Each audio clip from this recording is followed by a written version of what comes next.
बच्चों, कैसे हैं आप सब। आज मैं वेदा एकेडमी से आपके लिए लेकर आई हूँ एक बहुत ही इम्पोर्टेंट टॉपिक, यूकेरियोटिक सेल। तो यूकेरियोटिक सेल स्टार्ट करने से पहले आपको मैं बता दूं कि आपको वेदा एकेडमी क्यों सब्सक्राइब करना चाहिए। क्योंकि वेदा एकेडमी पे आपको मिलेंगे बहुत ही एक्सपीरियंस टीचर। डेली की हमारी लाइव क्लासेस हो ही रही हैं, जैसा कि आपको पता है। हमारे डाउट सेशंस भी होते हैं। आप हमें टेलीग्राम पे कनेक्ट कर सकते हैं, उस पर आपको टाइम टू टाइम अपडेट्स मिलते रहेंगे। और जैसे कि आप जानते हैं, सारे टीचर्स जो हमारी क्लासेस आजकल ले रहे हैं, ठीक है। और नेक्स्ट जैसे कि मैंने आपको बताया था, ये हमारा टेलीग्राम चैनल है 11th क्लास का। आप इस पे हमारे संग जुड़ सकते हैं। वहाँ पे आपको हमारी सारी लाइव क्लासेस के शेड्यूल पता चलते रहेंगे, आपको कब ज्वाइन करना है कि, और आपको कोई भी डाउट है तो आप उस पर हमें कमेंट में लिख सकते हैं। हम वहीं की वहीं उसे सॉल्व करते रहेंगे। वहाँ पोल्स होते रहते हैं टाइम टू टाइम, ठीक है। आई होप आप लोगों ने हमें यूट्यूब पे सब्सक्राइब कर ही रखा होगा। अगर कोई भी नया है तो प्लीज़ सब्सक्राइब कर लीजिए। एंड हमारे इंस्टाग्राम का भी चैनल है, इस पे हम आपके लिए डे टू डे का कंटेंट, एक रियल लाइफ एग्जांपल्स वगैरह वाली चीज़ें डालते रहते हैं, ठीक है। तो आइए शुरू करते हैं हम अपने टॉपिक से, यूकैरियोटिक सेल। अभी आपने लास्ट क्लास में पढ़ा होगा प्रोकैरियोटिक सेल। अब प्रोकैरियोटिक सेल में आपने पढ़ा कि सेल वॉल होती है, सेल मेम्ब्रेन होती है और साइटोप्लाज्म होता है। लेकिन साइटोप्लाज्म में कोई डिवीजन नहीं है, सब काम एक ही साथ हो रहे हैं, ठीक है। सब काम मतलब प्रोटीन सिंथेसिस वहीं हो रहा है साइटोप्लाज्म में, लिपिड भी वहीं एक संग बन रहा है, और भी जितने भी हमारे मैक्रोमोलिक्यूल सिंथेसिस हो रहे हैं सब वहीं काम हो रहे हैं, एनर्जी भी वहीं प्रोड्यूस हो रही है। लेकिन हमारा यूकैरियोटिक सेल, जैसे जैसे हमारे सेल इवॉल्व होते गए प्रोकैरियोटिक से, जैसे ही हमारा सेल यूकैरियोट में बदला, कहाँ बदला, आपने आपने बायोलॉजिकल क्लासिफिकेशन में पढ़ा होगा कि हमारे प्रोटिस्ट जो होते हैं वो सबसे पहले यूकैरियोट्स थे, ठीक है। तो हमारे प्रोटिस्ट जहाँ आ गए, उसके बाद हमारे प्लांट्स, एनिमल और फंजाई, ये तीनों जो होते हैं ये हमारे होते हैं यूकैरियोटिक सेल्स। इनके अंदर जितने भी सेल्स होते हैं वो सारे यूकैरियोटिक होते हैं। अब यूकैरियोटिक का सबसे एक डेफिनेशन जो हम कहेंगे मेन, वो ये है कि यहाँ पे सारे फंक्शंस के लिए स्पेसिफिकली कंपार्टमेंटलाइजेशन है। अब कंपार्टमेंटलाइजेशन क्या होता है, आप कहोगे मैम कंपार्टमेंटलाइजेशन क्या होता है। अब जैसे एक बॉक्स होता है, ठीक है, हम अपने सेल को अज्यूम कर रहे हैं कि इट्स लाइक अ बॉक्स, ठीक है। इसमें ऐसे कंपार्टमेंट्स बन जाते हैं। अब एक कंपार्टमेंट में कुछ हो रहा है, एक कंपार्टमेंट में कोई और फंक्शन हो रहा है, ऐसे, ठीक है। तो ये हमारे कंपार्टमेंटलाइजेशन कहलाता है। अब हमारे चार आपने पढ़े कि चार जो हैं उनमें होते हैं प्रोटिस्ट, फंजाई, एनिमल और प्लांट्स में होते हैं हमारे यूकैरियोटिक से। लेकिन जो मेन हम पढ़ रहे हैं वो हम पढ़ेंगे प्लांट सेल और एनिमल सेल के बारे में, ठीक है। तो प्लांट सेल और एनिमल, क्योंकि वो सबसे ज्यादा डेवलप्ड यूकैरियोटिक सेल्स हैं दोनों। तो अब प्लांट सेल और एनिमल सेल में क्या डिफरेंस है ये भी हमारी एनसीईआरटी हमें बताती है। प्लांट सेल जो होते हैं ना बच्चों, उनमें आप ये देखो कि उनमें सेल वॉल होती है, प्लास्टिड होता है, और एक बहुत बड़ी लार्ज साइज की वैक्यूल होती है। अभी वैक्यूल का फंक्शन मैं आपको बताऊंगी, ठीक है। लार्ज साइज की सेंट्रल वैक्यूल होती है। वहीं जो हमारे एनिमल सेल होते हैं उनमें सेंट्रियोल होता है। उनमें हमारे सेंट्रियोल होता है जो हमारा सेल, जिसका रोल हमारे सेल डिवीजन में होता है मेनली, ठीक है। अब मैं आपको ये सब आगे पढ़ाऊंगी, चलिए आगे चलते हैं। और ये आपके लिए रेफरेंस के लिए फ्लो चार्ट है।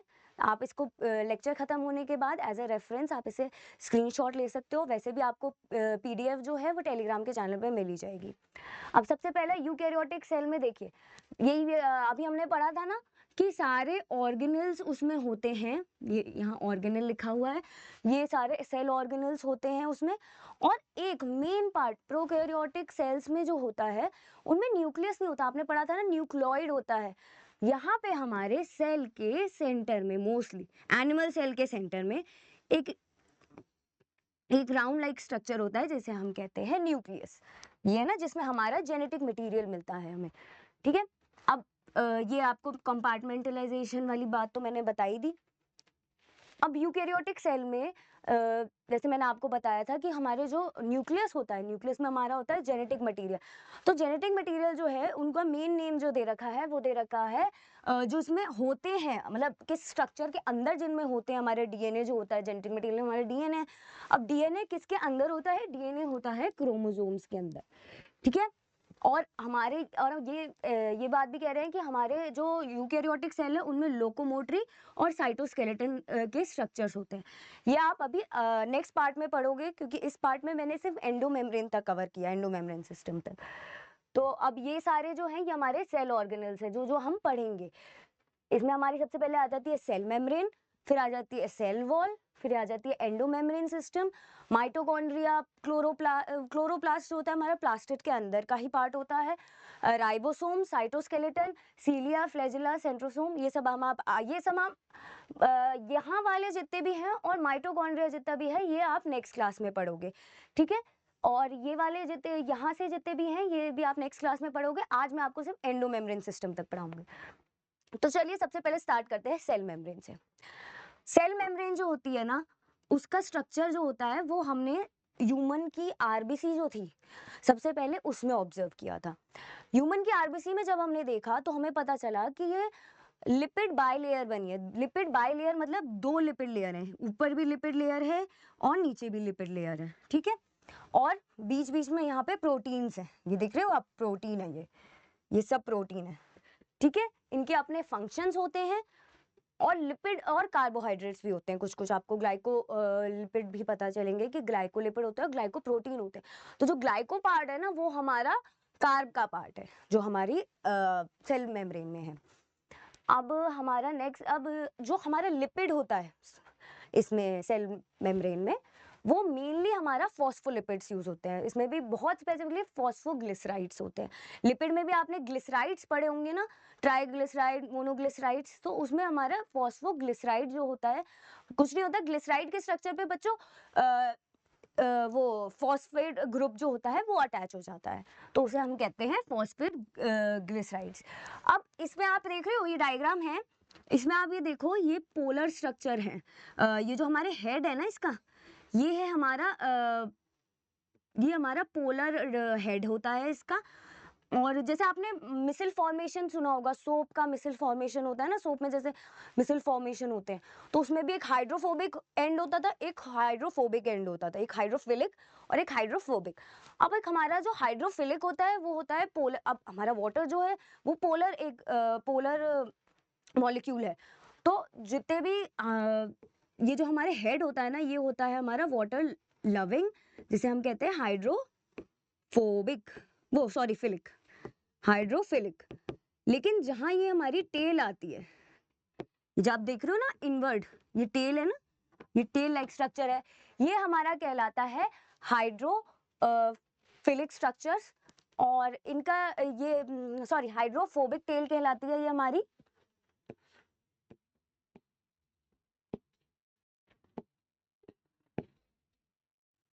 आई गेट, ये चल नहीं रहा, एक मिनट।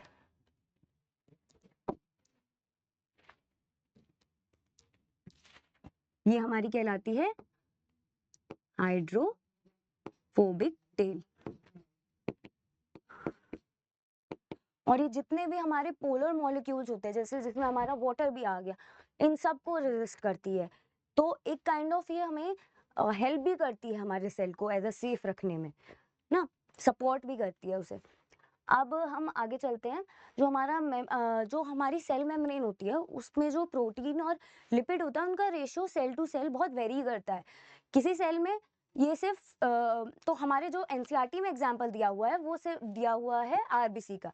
आरबीसी में हमारा 52% जो है वो प्रोटीन है और जो रिमेनिंग 40% है वो है लिपिड, ठीक है। ऐसे अलग अलग सेल्स में अलग अलग रेशियो होते हैं। अब हमारे सेल मेम्ब्रेन जो है उसमें जो प्रोटीन होते हैं वो दो तरीके के होते हैं, अकॉर्डिंग टू देयर लोकेशन, मतलब एक्सट्रैक्ट जहाँ से वो हो रहे हैं कि मतलब उनकी लोकेशन क्या है उसके अकॉर्डिंग। अब जो हमारे पेरिफेरल प्रोटीन है वो ये होते हैं जो हमारे देखो ये हमारे कॉर्नर में है ना, लिपिड लेयर के कॉर्नर्स पे है, तो ये हमारा होता है पेरिफेरल प्रोटीन। लेकिन जो हमारा ये अंदर है, ये मेन जो लिपिड बाइलेयर के अंदर बीच में एडजस्टेड है ये प्रोटीन्स, इन्हें हम कहते हैं इंटीग्रल प्रोटीन, ठीक है। इनका नाम है इंटीग्रल।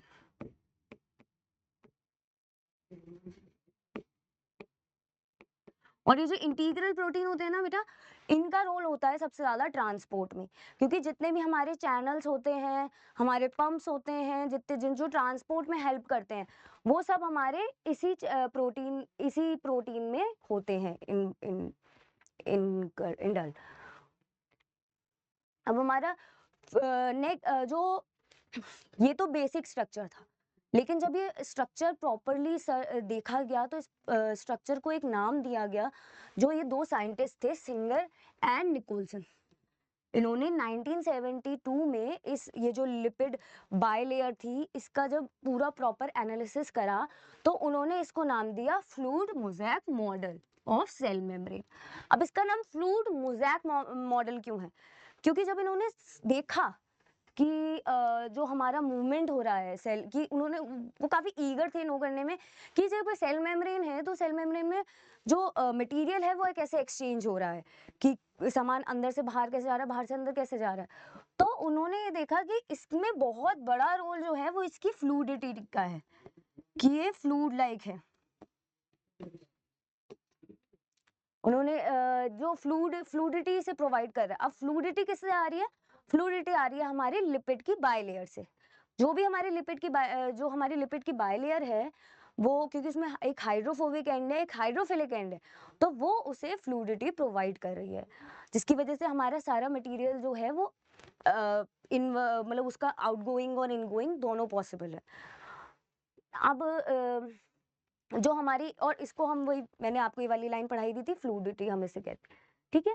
अब इसका फंक्शन क्या होता है, वही जैसे मैंने आपको बोला ना, इसमें फ्लूइडिटी है, तो फ्लूइडिटी है तो सामान आराम से अंदर आ सकता है, अंदर से बाहर जा सकता है।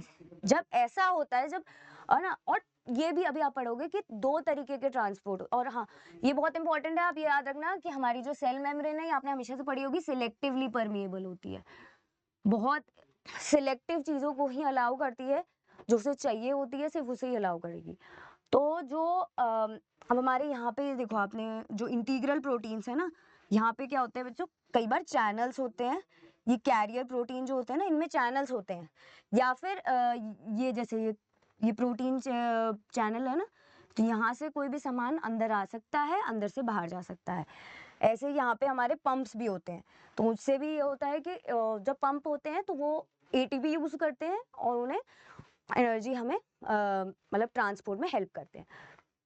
अब फ्लूइड नेचर की वजह से, क्योंकि आप ये देखो, प्रोटीन अंदर आ रहा है, लिपिड अंदर आ सकता है, जो भी मतलब जो भी नीड है सेल की, वो सब ट्रांसपोर्ट हो रहा है, तो उससे हमारी क्या बढ़ रही है, सेल की ग्रोथ इनहेंस होगी फ्लूइड नेचर की वजह से, ठीक है। इंटरसेलुलर जंक्शंस बनेंगे। अब ये जो है, ये चैनल्स जो है, ये एक जंक्शन का काम कर रहे हैं ना, एक्सचेंज में हेल्प कर रहे हैं, ठीक है। सिक्रीशंस हो सकते हैं हमारे, यहाँ से कुछ भी बाहर जाना है वो चला जाएगा, ठीक है। एंडोसाइटोसिस, अंदर कुछ आना है अंदर भी आ जाएगा। एंडोसाइटोसिस मतलब सेल जब इनगल्फ करता है कुछ भी, तो उसे हम कहते हैं एंडोसाइटोसिस। और सेल डिवीजन में भी इनका रोल है, वो आप आगे चल के कभी पढ़ना, ठीक है। अब हमारे ट्रांसपोर्ट जो होते हैं वो दो तरीके के होते हैं, एक होता है पैसिव ट्रांसपोर्ट। पैसिव वर्ड जो होता है ना, वो हम तब यूज करते हैं जहाँ पे कोई ज्यादा मेहनत नहीं हो रही आपने, और एक होता है हमारा एक्टिव ट्रांसपोर्ट।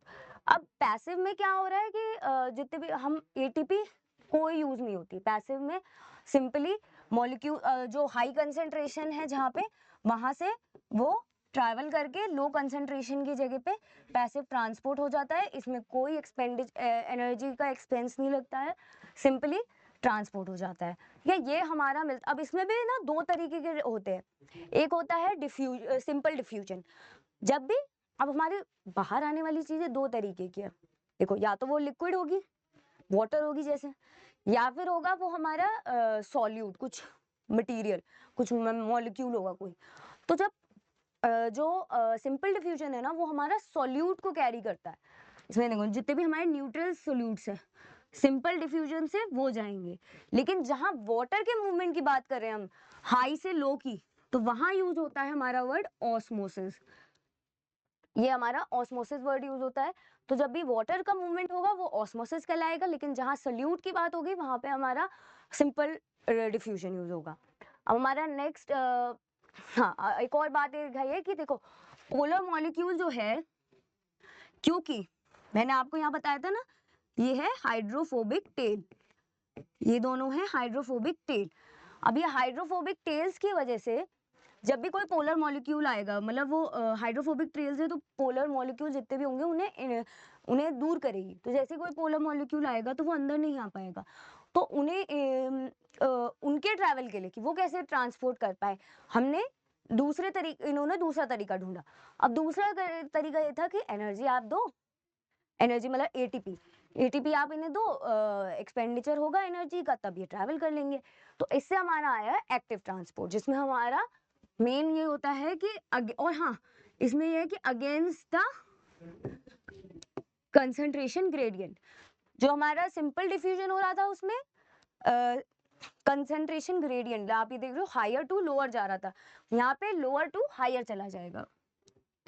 इस ट्रैवल में भी इन्हीं का रोल होता है। और ये करवाते कौन है, हमारे ये आप देख रहे हो, ये हमारा एक्टिव, ये हमारे पंप्स हैं, सोडियम पंप और पोटेशियम पंप। तो इनके थ्रू हमारी एटीपी यूज होके सारा मटेरियल जो पोलर मॉलिक्यूल्स है वो ट्रांसपोर्ट हो जाते हैं। अब हमारा आता है next cell wall. Cell wall जो है उसका मेन रोल जो होता है ना, वो सबसे आउटर मोस्ट लेयर होती है। जब भी आपने सेल के बारे में पढ़ा है, आपने सबसे आउटर मोस्ट लेयर कौन सी पढ़ी है, सेल वॉल। अब सेल वॉल का ये काम है, जब सबसे आउटर मोस्ट है, एक्सपोज्ड लेयर है, तो उसका मेन रोल ये है कि हमारे प्रोटेक्शन देगी, है ना, सपोर्ट। एक रिजिड मटेरियल का है तो उसका रिजिड भी होना बहुत जरूरी है, वरना अगर सॉफ्ट सा कुछ होगा तो तुरंत डैमेज होने का डर रहेगा। तो ये एक हमारा नॉन लिविंग रिजिड स्ट्रक्चर होता है, ठीक है, जो हमारे प्लाज्मा मेम्ब्रेन के बाहर होता है। और ये हाँ, और ये प्लांट्स में पाया जाता है, एनिमल्स में ये नहीं होता है। तो हमारी जो अब इसमें हमारे एग्जांपल्स दो दिए हुए हैं कि हमारी एल्गी की, आपने प्लांट किंगडम चैप्टर में पढ़ा होगा कि जो हमारी सेल वॉल एल्गी की होती है वो आपने पढ़ी है ना, सेलुलोज की, मैनन्स की, मिनरल्स की, गैलेक्टेंस की, CO3, ये सब इनकी बनी होती है, ठीक है। और हमारा दूसरा एग्जाम्पल है जो हमारी प्लांट्स की होती है, प्लांट्स की हमारी सेलुलोज की, हेमीसेलुलोज, पेक्टिन, प्रोटीन्स, ये सब आपने सबने पढ़ा ही होगा, ये इनकी बनी होती है, ठीक है। अब जब सेल वॉल डेवलप होती है ना, तो मैं बताती हूँ आपको, सेल वॉल जब डेवलप होती है तो सबसे पहले बनती है एक प्राइमरी सेल वॉल। अब प्राइमरी सेल वॉल जो है वो केपेबल है ग्रोथ के लिए, ठीक है। उसमें सारे सेल डिवीजन होंगे, बहुत जब बनती है ना, सबसे पहले एक लेयर बनती है, फिर जैसे ही हमारा ये हमारी बनती है, इसके बाद ये चल नहीं रहा,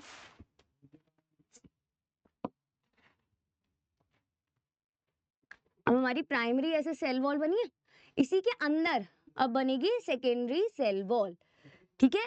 कुछ टाइम के बाद जब से पूरा सेल वॉल हो जाएगा डेवलप, जैसे मेच्योर होगा, तो ये वाली तो हो जाएगी डिमिनिश, ये वाली हो जाएगी डिमिनिश, और जो सेकेंडरी सेल वॉल है वो मेन कहलाएगी, हमारी मेन, जब सेल जैसे जैसे मेच्योर होगा। अब जैसे हम यहाँ पे क्या है, दो सेल है, सेल वॉल ये अभी प्राइमरी है, यहाँ पे अंदर बनेगी सेकेंडरी बाद में, ठीक है। अब इन दोनों के बीच में एक बहुत सीमेंटिंग टाइप का मटेरियल होता है, एक सीमेंटिंग टाइप का मटेरियल होता है, इसको हम कहते हैं, जिससे दो सेल्स जो हैं वो आपस में ग्लूड रहते हैं, चिपके रहते हैं, ठीक है, इसको हम कहते हैं मिडल लेमिला। अब मिडल लेमिला में अब ग्लूड है, ठीक है, लेकिन कई बार ट्रांसपोर्ट की भी जरूरत है। अब हमने पढ़ा था ना कि सेल मेम्ब्रेन का रोल है ट्रांसपोर्ट में, तो अब दो सेल, अब अगर बाहर की तरफ सेल वॉल उसे रोक देगी, रिजिड रहेगी, तो कनेक्शंस कैसे होंगे, ट्रांसपोर्ट कैसे होगा। तो इसीलिए बीच बीच में हमारे सेल्स के बीच में यहाँ पे ना स्पेस लाइक होते हैं, थोड़ा सा यहाँ पे ऐसे स्पेस लाइक होते हैं, ऐसे, जिनसे यहाँ पे ट्रांसपोर्ट, ऐसे यहाँ से सेल में ऐसे ट्रांसपोर्ट पॉसिबल हो सकता है, कनेक्ट करते हैं दो सेल, तो उन्हें हम कहते हैं प्लाज्मोडेस्माटा। अब सेल वॉल का फंक्शन हमारा मेन डिस्कस कर लेते हैं। सेल वॉल जो है वो एक रिजिड स्ट्रक्चर है, तो एक शेप दे रही है सेल को। आपने देखा होगा प्लांट सेल कितना रिजिड होता है, आपने देखा है, ऐसे शेप का होता है, एक प्रॉपर ऐसे प्रॉपर ऐसे सेल वॉल होती है, सेल मेम्ब्रेन होती है, इतनी बड़ी सी वैक्यूल होती है, साइड में न्यूक्लियस होता है ना, ऐसा होता है। और यहाँ पे हमारे सारे हमारे यहाँ पे वो होते हैं सेल ऑर्गेनल्स, ठीक है। तो एक प्रॉपर रिजिड शेप दी गई है, तो रिजिड शेप देने में सेल वॉल का बहुत रोल है। और दूसरा मैंने बोला था ना आउटर मोस्ट है तो प्रोटेक्ट करेगी बाहर की हार्मफुल चीजों से, तो इसका रोल प्रोटेक्शन में है, डैमेज, इन्फेक्शन, इन सब चीजों में है। एक सेल टू सेल प्लाज्मोडेस्माटा है तो सेल का सेल से इंटरेक्शन हो रहा है, कनेक्ट हो रहा है आपस में, सामान कोई भी ट्रैवल करके जा रहा है आराम से। ये और एक बैरियर का भी काम कर रहा है, क्योंकि स्ट्रॉन्ग से क्योंकि बैरियर का इसलिए काम कर रहे हैं क्योंकि रिजिड स्ट्रक्चर है, ठीक है। यहाँ पे ऐसे नहीं है इजीली कि कोई भी यहाँ से प्लाज्मोडेस्माटा से कनेक्शन जरूर है, लेकिन वो एक प्रॉपर पर्टिकुलर साइज का है, उससे बहुत सारी चीजें नहीं जाएंगी क्योंकि सेल वॉल उसे रोक रही है, ठीक है। अब हम आते हैं एंडोमेम्ब्रेन सिस्टम में। हमारा फर्स्ट सेल ऑर्गेनल जो हम पढ़ने वाले हैं वो है एंडोमेम्ब्रेन सिस्टम। अब एंडोमेम्ब्रेन सिस्टम में बच्चों क्या होता है कि जो हमारा ग्रुप है जो है हमारा सबसे पहले ये मेम्ब्रेनस ऑर्गेनल है, जिसमें एक कोऑर्डिनेटेड फंक्शन है। कोऑर्डिनेटेड फंक्शन ऐसे बताती हूँ, जैसे अब ये हमारा ऐसे न्यूक्लियस है, ठीक है, ये हमारा बीच में ऐसे न्यूक्लियस होता है, इसके बाहर ये ऐसे ऐसे स्ट्रक्चर्स होते हैं। बहुत अच्छा नहीं ड्रॉ कर रही हूँ मैं, आई नो। ऐसे ये ट्यूब लाइक स्ट्रक्चर्स होते हैं, तो ये कहलाता है। अब यहाँ से क्या है, जितने भी यहाँ कुछ चीजें हमारी यहीं पे प्रोसेस नहीं हो पाती, न्यूक्लियस के बाहर होती हैं। तो जहाँ न्यूक्लियस के जैसे ही बाहर होती है ना, तो वो इन साइटोप्लाज्म जो सेल ऑर्गेनल है ये वाले, इनमें होती हैं हमारी। तो इन सेल ऑर्गेनल में हमारा सबसे पहला आता है हमारा एंडोप्लाज्मिक रेटिकुलम। हमारा एंडोप्लाज्मिक रेटिकुलम जो है, जैसे मैंने आपको बताया था ना अभी पीछे स्ट्रक्चर ड्रॉ करके, ऐसे ट्यूब लाइक स्ट्रक्चर्स होते हैं। ये ट्यूब लाइक होती है, थोड़ा और बेंडेड होती हैं टुवर्ड्स दी न्यूक्लियस। सबसे न्यूक्लियस, हमारा न्यूक्लियस जो है, न्यूक्लियस के जस्ट वॉल से अटैच जो स्ट्रक्चर है वो हमारा ये वाला, ये दिख रहा है आपको, ये हमारा एंडोप्लाज्मिक रेटिकुलम है, ठीक है। और जो हमारा एंडोप्लाज्मिक रेटिकुलम है ना, वो हमारे सेल के अंदर का जो साइटोप्लाज्म का एरिया है, पूरा न्यूक्लियस वगैरह, इसमें हमारे साइटोप्लाज्म को दो कंपार्टमेंट में डिवाइड करती है। एक कहलाता है, जितना भी ये ईआर के आगे वाला एरिया है, इस तरफ वाला अंदर वाला, ठीक है, वो कहलाता है ये न्यूक्लियस वगैरह वाला। ये वाला एरिया हमारा पूरा कहलाता है ल्यूमिनल, और ये जितना भी हमारा बाहर का एरिया है ना, ईआर के बाहर का, ये हमारा कहलाता है एक्स्ट्रा ल्यूमिनल।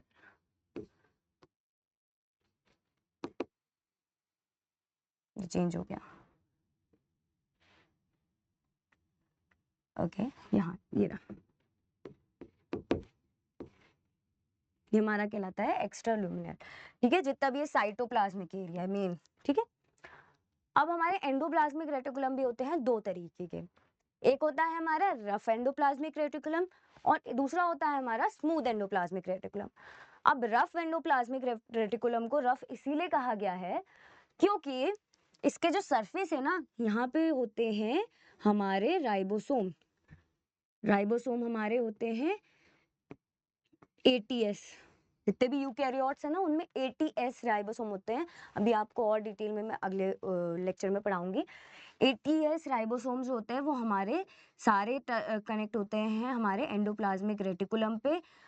तो इनका मेन रोल क्या होता है, आपने राइबोसोम पढ़ा था प्रोकैरियोट्स में। प्रोकैरियोट्स में भी राइबोसोम का फंक्शन यही था ना, प्रोटीन सिंथेसिस। तो यहाँ पे भी इनका यही रोल है, राइबोसोम हमारे प्रोटीन सिंथेसिस और उनके सीक्रेशन में, जितना भी हमें अगर सेल के बाहर जितना भी प्रोटीन भेजना है उसको भी प्रोसेस यहीं से कर रहे हैं सारा। और है ना, तो ये और रफ इसलिए कहलाता है क्योंकि सरफेस के ऊपर अब राइबोसोम अटैच है तो वो रफ लाइक सरफेस हो गया ना, तो इसीलिए इसको रफ एंडोप्लाज्मिक रेटिकुलम। और दूसरा हमारा कहलाता है स्मूथ एंडोप्लाज्मिक रेटिकुलम। इसमें क्या है, कोई भी राइबोसोम प्रेजेंट नहीं है, इसका मेन रोल होता है हमारा लिपिड सिंथेसिस में, ठीक है, इसका मेन रोल होता है सिंथेसिस ऑफ लिपिड।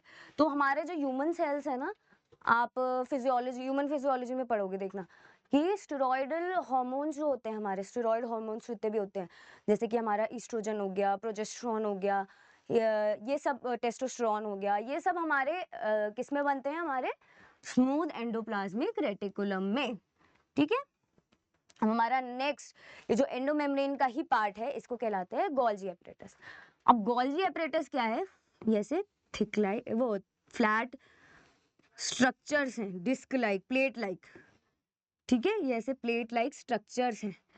ठीक है, इनमें अब जैसे जस्ट इनके पहले हमने क्या पढ़ा अभी, यहाँ न्यूक्लियस, ठीक है, न्यूक्लियस के बाद जस्ट ये आ गया ईआर हमारा एंडोप्लाज्मिक रेटिकुलम, हमारे दोनों तरीके के। जस्ट इनके बाद बच्चों जो आता है हमारा स्ट्रक्चर, वो आता है हमारा गोल्जी एपरेटस का। ठीक है, इनका साइज आप देख लेना 0.5 to 1 म्यूएम होता है, और ऐसे स्टैक्ड होते हैं, आप देख रहे हो डायग्राम में स्टैक्ड है, ये सब इंटरकनेक्टेड है, ये सब इंटरकनेक्टेड होते हैं। अब हमारे जस्ट उसके अब जो साइड हमारा ईआर की तरफ है, यहाँ एंडोप्लाज्म अभी मैंने आपको बताया था ना, ये वाला साइड जो फेस इसका ईआर की तरफ है वो कहलाता है यहाँ पे सिस फेस, और जो फेस इसका बाहर साइटोप्लाज्म की तरफ है ये कहलाता है ट्रांस फेस। ठीक है, ये कहलाता है हमारा ट्रांस फेस। अब इसका जो सिस फेस है और ट्रांस फेस है ये दोनों होते हैं कनेक्ट आपस में, ऐसा ठीक है। इसका अब रोल फंक्शन पढ़ लेते हैं। फंक्शन ये होता है कि जैसे यहाँ पे हमारा प्रोटीन सिंथेसिस हुआ, लिपिड सिंथेसिस हुआ, उसके बाद क्या हुआ, जितना भी मटीरियल जो बाहर जाना है, लिपिड का पार्ट, प्रोटीन का पार्ट, जो भी हमारा जो बाहर ट्रांसपोर्ट होना है वो हमारा और जो सेल में भी ट्रांसपोर्ट होना है, ऐसा नहीं कि सिर्फ सेल के बाहर वाला, जो सेल में भी ट्रांसपोर्ट होना है वो सबसे पहले ईआर से प्रोसेस होके यहाँ आएगा गोल्जी एपरेटस में हमारा। ठीक है, ये हमारा वेसल लाइक स्ट्रक्चर के फॉर्म में आएगा। ठीक है, यहाँ लिखा है ना as packaged as vesicles, sorry vessels नहीं वेसिकल्स, वेसिकल्स के फॉर्म में आएगा हमारे सबसे पहले सिस फेस पे, क्योंकि यहाँ पे एंडोप्लाज्मिक रेटिकुलम से प्रोसेस होकर आ रहा है, हमारे सिस फेस पे आएगा, और यहाँ से उसके अंदर और पैकेजिंग होगी, और अलग अलग तरीके की उसमें पैकेजिंग होगी, और वो हमारा यहाँ ट्रांस फेस पे, आप देख रहे हो ये सिक्रीटरी वेसिकल्स जो लिख ली है, ये हमारा ट्रांस फेस पे निकल आएगा। ठीक है, इसीलिए इसका एंडोप्लाज्मिक रेटिकुलम से कनेक्शन है।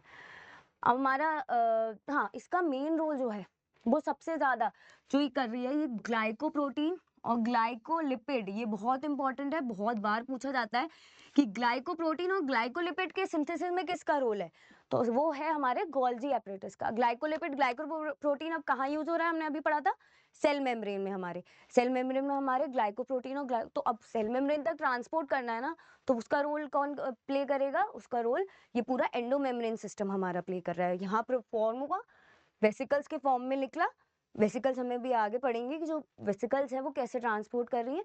ठीक है, उसके बाद ये हमारा बाहर आया, और जहाँ उसकी लोकेशन है और जहाँ उसकी नीड है वो वहां पे अटैच हो जाएगा। अब हम आता है नेक्स्ट हमारा लाइजोसोम। अब लाइजोसोम क्या होता है, जो है हमारे गोल्जी एपरेटस से प्रोसेस होके, ये सिक्रीटरी वेसिकल्स लिख ली है, ठीक है, ये न्यूली फॉर्म या जहाँ बन रही हैं, है ना, ये जितनी भी हैं ये हमारी लाइजोसोम कहलाते हैं। अब इन लाइजोसोम स्ट्रक्चर्स जो होते हैं ना, ये इनमें ऐसा नहीं है कि मेम्ब्रेन नहीं होती, ये प्रॉपर मेम्ब्रेन बाउंड होते हैं। ठीक है, ये आप याद रखना, इसमें मेम्ब्रेन होती है, ऐसा नहीं है कि इनकी मेम्ब्रेन नहीं होती है। और इनमें मीन इसको आपने पढ़ा होगा छोटी क्लासेस में कि लाइजोसोम को हम कहते हैं सुसाइडल बैग, इसको हम कहते हैं सुसाइडल बैग। ठीक है, सुसाइडल बैग इसलिए कहते हैं क्योंकि इसके पास होते हैं बहुत सारे हाइड्रोलिटिक एंजाइम। अब हाइड्रोलिटिक एंजाइम्स का फंक्शन क्या होता है, हाइड्रोलिटिक एंजाइम्स जैसे हमारे लाइपेजेस, प्रोटीएसेस, कार्बोहाइड्रेसेस, अमाइलेजेस जैसे हो गए हमारे, इनका क्या फंक्शन होता है, जैसे ही वाटर आया, इन दी प्रेजेंस ऑफ वाटर, ठीक है, ये हमारे जितने भी लिपिड हो गए, ये प्रोटीन को हो गया, ये इनको हो गया, इनको ब्रेक डाउन कर देगा। ठीक है, उनको ब्रेक डाउन कर देगा, इसलिए, और ये बहुत ज्यादा एसिडिक होते हैं सारे, यहाँ पे ये हमारी लाइसोसोम्स होती है बहुत ज्यादा एसिडिक होती है, एसिडिक पीएच रखते हैं, ठीक है।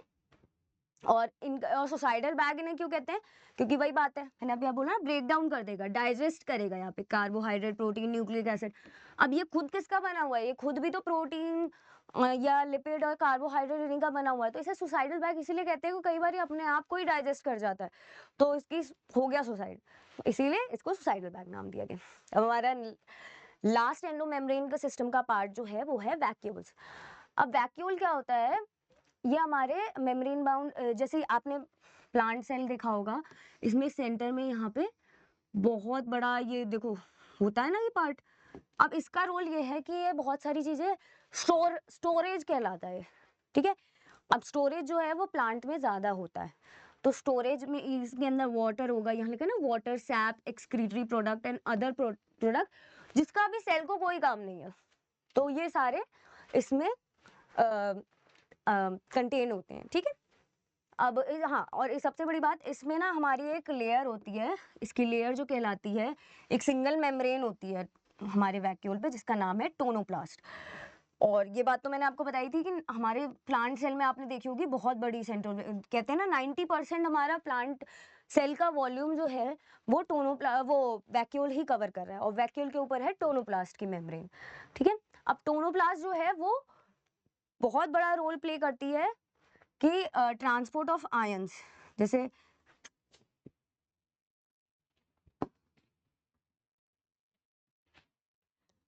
जैसे हमारा ये आयंस है ना, क्योंकि आयंस की भी जैसे यूज नहीं है, एक्स्ट्रा में है, हम पे आगे चल के कभी यूज पड़ेगा, तो वो सारे हमारे वैक्यूल्स में आके यहाँ या यहाँ आके इनका ट्रांसपोर्ट में, क्योंकि मेम्ब्रेन है, लेयर है उसकी, तो वही उसके ट्रांसपोर्ट में इसका रोल होता है।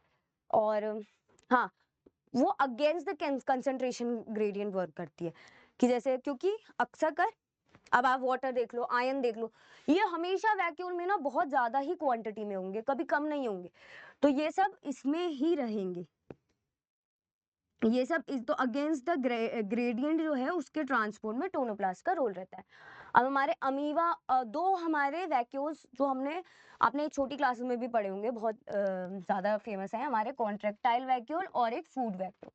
अब कॉन्ट्रेक्टाइल वैक्यूल आपने अमीवा का मूवमेंट देखा है, अमीवा का मूवमेंट जब होता है तो अमीवा अपना वेस्ट जो है वो कैसे निकालती है, एक जो हमारा जो उसके वैक्यूल होता है उसमें सारा उसका वेस्ट इकट्ठा हो जाता है, क्योंकि सेल को यूज नहीं है वो, और वो कॉन्ट्रैक्ट करते करते वो हमारी पहुंच जाती है, जैसे ये है ना, ये हमारी कॉन्ट्रैक्ट करते करते ये हमारे एंड पे पहुंच जाती है, और जैसे ही एंड पे पहुंचेगी ये बस्ट कर जाएगी और यहाँ से सारा एक्सक्रीशन सेल का हो जाएगा। तो अमीवा हमारा इसके हेल्प से अपना एक्सक्रीशन करता है, किससे, कॉन्ट्रेक्टाइल वैक्यूल से।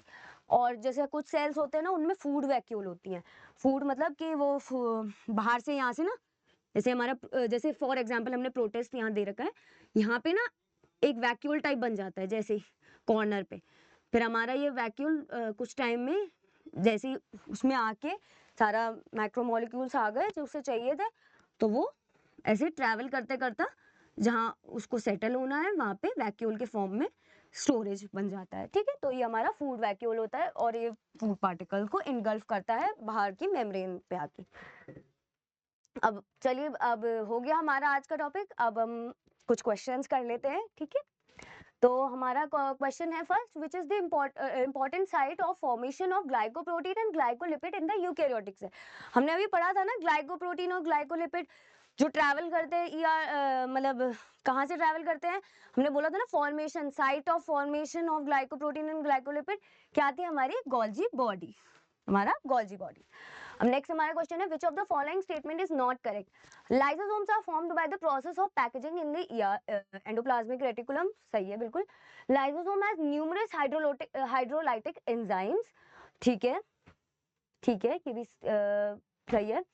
The hydro packaging in the, okay, हाँ ठीक है, ये कह रहा है कि पैकेजिंग इन द ईआर से लाइसोसोम बनता है, ईआर नहीं, यहाँ पे आएगा गोल्जी बॉडी, गोल्जी बॉडी की पैकेजिंग से बनता है हमारा लाइसोसोम, तो इसीलिए ये स्टेटमेंट हमारा गलत हो गया। थर्ड है हमारा match the column 1 with column 2, ठीक है।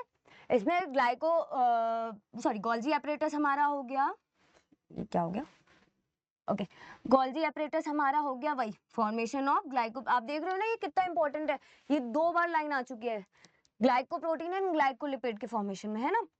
तो हम देख लेते हैं इनमें थर्ड कौन सा है, थर्ड अब ये वाला भी नहीं है, इसमें थर्ड नहीं है और ये वाला नहीं है, तो ये 2 आंसर तो नहीं होंगे। हमारा आता है लाइसोसोम। अब लाइसोसोम हमारा कहलाता है डाइजेस्टिंग बायोमोलिक्यूल, डाइजेस्ट करता है ना, हमने पढ़ा था ना डाइजेस्टिंग मॉलिक्यूल, हमारे कार्बोहाइड्रेट, प्रोटीन, लिपिड को डाइजेस्ट में हेल्प कर रहा है।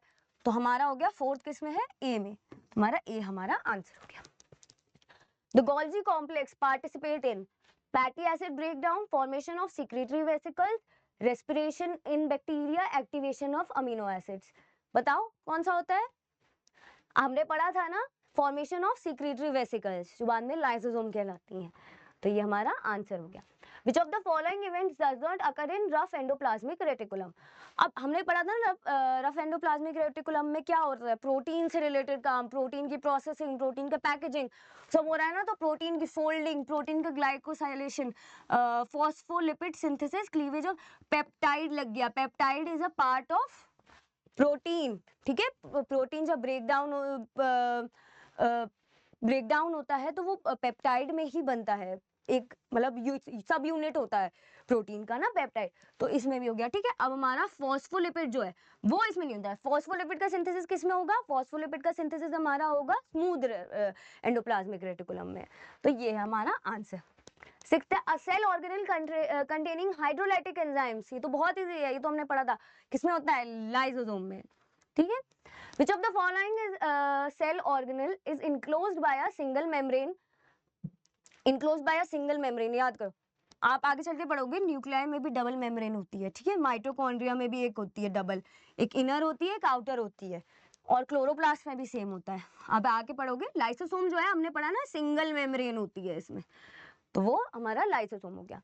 Select the correct matching in the following pairs, rough endoplasmic reticulum, synthesis of glycogen, rough endoplasmic ER, oxidation of fatty acid, smooth oxidation of phospholipid, smooth ER, synthesis of lipid।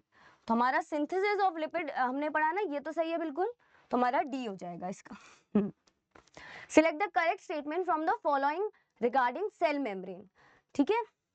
Sodium plus potassium ion move across the cell membrane by passive transport, ऐसा तो नहीं है, ये तो हमने नहीं पढ़ा, ऐसा तो बिल्कुल नहीं होता, वो एक्टिव ट्रांसपोर्ट होता है, ठीक है। Protein makeup 60 to 70% of the cell membrane, ये भी देखते हैं आगे, है ना। Layers are lipids are arranged in a bilayer, क्योंकि वो तो वेरी करता है ना, हमने प्रोटीन तो पढ़ा था, ठीक है।